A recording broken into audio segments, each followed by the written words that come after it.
ఆ, అందరికీ నమస్కారం అండి.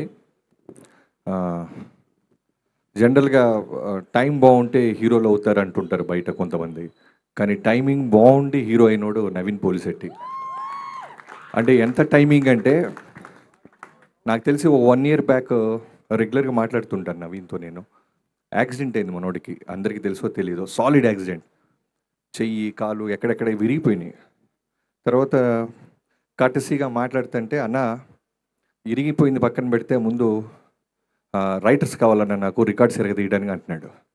రైటర్స్ ఏంటి తమ్ముడు, నువ్వు ముందు యాక్సిడెంట్ అయింది బెడ్ మీద రసి లేదన్నా, నాకు రైటర్స్ కావాలంటే నాకు తెలిసిన ఒక 3-4 సజెస్ట్ చేసి పంపించా.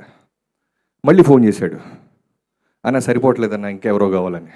ఏమో ఎక్కడి నుంచి పట్టుకొస్తాం, ఉన్న రైటర్స్ అందరినీ పంపిస్తే నువ్వు నీ ఎనర్జీకి వాళ్ళు మ్యాచ్ అవ్వక పారిపోతున్నారు తమ్ముడు అంటే.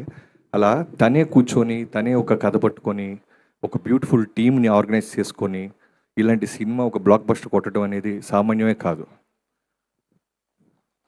అంటే సినిమా మొత్తం చూసినప్పుడు నాకు ఏమనిపించిందంటే నవీన్ ఒక్క ఫ్రేమ్లో కూడా ఎనర్జీ వదలట్లా. ఒక్క ఫ్రేమ్ ఎక్కడో చోట రిలాక్స్ అవుతాం ఎవరొకళ్ళు, డైరెక్టర్ అయినా సరే, టెక్నీషియన్స్ అయినా, యాక్టర్స్ అయినా, ఎక్కడో చోట 1 ఫ్రేమ్ వదిలేస్తాం.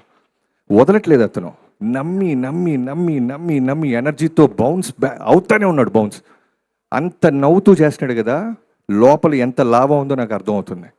ఎందుకు అవ్వం మనం హీరో, ఎందుకు నిలదొక్కోలేం, ఎందుకు ఈ పెద్ద సర్కిల్లో నేను ఉండకూడదు, నాకు ఎందుకు మార్కెట్ ఉండకూడదు అనేది ప్రతి స్మైల్ వెనకాల అతను పడ్డ కష్టం, అతనుకున్న లాభ నాకు అనిపించింది. నవీన్, నీ కష్టం ఇలానే వెళ్తావు, నీకేం చెప్పక్కర్లేదు. బట్ చాలా చాలా బ్రైట్ ఫ్యూచర్ ఉంది. నీకు తెలియని ఒక గుడ్ న్యూస్ చెప్తాను నీకు. ఈ సినిమా రిలీజ్ అయిన తర్వాత చిరంజీవి గారిని కలిశాను నేను నెక్స్ట్ చేయబోతున్నాను వన్ ఆఫ్ ద మీటింగ్లో. ఆయన సినిమా చాలా బాగుందంట కదా బాబీ, నవీన్ పోలిశెట్టిది అనగానికి ఓ రోజు అన్నారు. అవునన్నయ్య చాలా బాగుంది.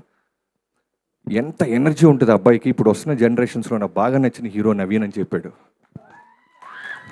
ఆయన సినిమా సక్సెస్ అయ్యి ఆయన ఆనందంలో ఉంటూ నీ సినిమా సక్సెస్ను కూడా ఎంజాయ్ చేశాడు చిరంజీవి గారు. సో ఆయన కళల్లో పడి ఆయన మెప్పు పొందావు నవీన్.